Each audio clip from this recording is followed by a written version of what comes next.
Bonjour à tous, bienvenue à notre méditation quotidienne. Alors depuis hier, nous avons commencé une nouvelle série de méditations, la série de la rentrée on pourrait dire, et on se retrouve dans le troisième évangile, l'évangile écrit par Luc, l'historien et le bien-aimé médecin, le collègue, le collaborateur de l'apôtre Paul, d'ailleurs son médecin personnel aussi lors de ses voyages. Luc qui a écrit à un certain Théophile, un homme bien en vue dans la société, qui avait un statut important, et Luc qui cherche à démontrer à quel point la foi chrétienne, elle est bonne, elle est bienfaisante, surtout fondée, et, euh, et il y a toutes les raisons du monde de croire dans ce message qui est solide et qui mérite qu'on s'y arrête. Donc j'avais dit que nous allions dans les prochains jours, dans les prochaines semaines, regarder tout le chapitre 15 de l'Évangile selon Luc. Hier, nous avons commencé avec l'introduction. Euh, les deux premiers versets nous ont montré pourquoi Jésus va annoncer ce message qu'on retrouve dans les trois paraboles, un message qui tourne autour de soit des objets ou soit des personnes, mais des choses qui nous sont précieuses et que l'on a perdues et que l'on a retrouvées. Donc, je vais lire les deux premiers versets et nous allons nous arrêter aux versets 3 et 4 aujourd'hui. Les collecteurs d'impôts et autres pécheurs notoires se pressaient tous autour de Jésus, avides d'écouter ses paroles. Les pharisiens et les spécialistes de la loi s'en indignaient et disaient « Cet individu fréquente des pécheurs notoires et s'attable avec eux. » Verset 3. Alors Jésus leur répondit par cette parabole. « Si l'un de vous possède 100 brebis, et que l'une d'elles vienne à se perdre, n'abandonnera-t-il pas les 99 autres au pâturage pour aller à la recherche de celle qui est perdue jusqu'à ce qu'il l'ait trouvée? Voilà la première parabole qui nous parle de brebis. Il y a une centaine de brebis, toutes autant précieuses les unes que les autres. Mais ici, dans notre histoire, il y a une de ces brebis qui s'est égarée. Une de ces brebis qui est, entre guillemets, perdue. Alors, que va faire le berger? Le berger qui aime toutes ses brebis. Le berger qui veut prendre soin de chacune de ses brebis. Le berger, donc, chaque individu dans le troupeau, chaque brebis est importante pour lui. Qu'est-ce qu'il va faire? Alors on pourrait facilement s'imaginer que quand tu as 100 brebis, est-ce que tu prendrais le risque de laisser 99 brebis à côté sans surveillance pour aller chercher cette brebis qui manque? Ne serait-il pas plus facile de dire j'ai les 99 brebis, je les surveille et on va laisser cette brebis se perdre?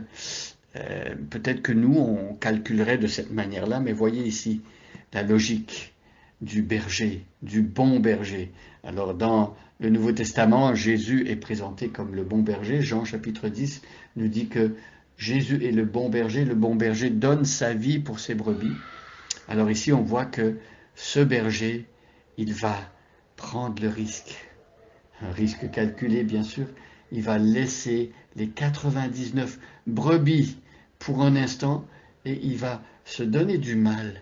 Il va aller chercher cette brebis qui est perdue et il va la ramener et il va la mettre avec le reste du troupeau. C'est l'image ici, évidemment, d'êtres humains. Le Nouveau Testament nous parle souvent de l'être humain et de cette masse humaine comme d'un troupeau de brebis. Et il faut savoir que les brebis sont des animaux très dépendants. Ce sont des animaux parfois assez têtus et très vulnérables aussi. Et les brebis, quand elles n'ont pas de berger pour s'occuper d'elles, elles peuvent s'égarer, elles ne sauront pas où trouver la nourriture, elles ne sauront pas où aller pour boire, et elles risquent aussi de tomber dans un précipice ou de tomber dans un trou ou de tomber même à la renverse. Une brebis qui est sur le dos ne sera pas capable de se retourner, se remettre elle-même sur les pieds. Elle a besoin d'un berger qui s'occupe d'elle. Et aussi, il faut savoir que les brebis, si on ne les tond pas, le poids de leur laine peut faire en sorte que la brebis va mourir si elle n'est pas entretenue et soignée par un berger. Vous voyez donc ici cette image du berger qui s'occupe d'un troupeau et en particulier de cette brebis qui est perdue, celle-là qui s'est éloignée. Eh bien, elle est très importante parce qu'elle nous parle de l'attitude que Jésus il a par rapport à l'être humain qui s'égare, à l'être humain qui est loin de lui. Est-ce que Dieu est indifférent à ceux qui sont loin du salut, à ceux qui sont perdus, qui sont égarés et qui sont menacés d'être dévorés par l'ennemi, par un prédateur? Dieu se préoccupe de ceux qui sont égarés. Dieu se préoccupe de ceux qui sont perdus, loin de lui. Dieu veut aller chercher cette petite brebis qui est loin de lui. Peut-être est-ce votre cas aujourd'hui. Soyez assurés que le Seigneur vous cherche. Soyez assurés que le Seigneur veut vous prendre sur ses épaules et vous ramener, vous amener dans le troupeau. Et le troupeau de Dieu, c'est son Église, c'est son peuple, c'est sa famille. Et Dieu veut faire de nous un membre de sa famille. Il veut que nous réintégrions ce troupeau-là, que nous lui appartenions, parce qu'il veut prendre soin de nous. Pourquoi tout cela? Parce que tout simplement, il nous aime. Donc retenons ici de cette première parabole que le Seigneur est rempli d'amour pour les brebis qui s'égarent, et Dieu veut ramener ceux qui se sont égarés, et il veut à nouveau prendre soin de chacune de ces brebis. Laissons-nous trouver par lui, cherchons à connaître ce berger, aimons-le, soyons reconnaissants. Bonne journée à chacun et à chacune, et soyez bénis.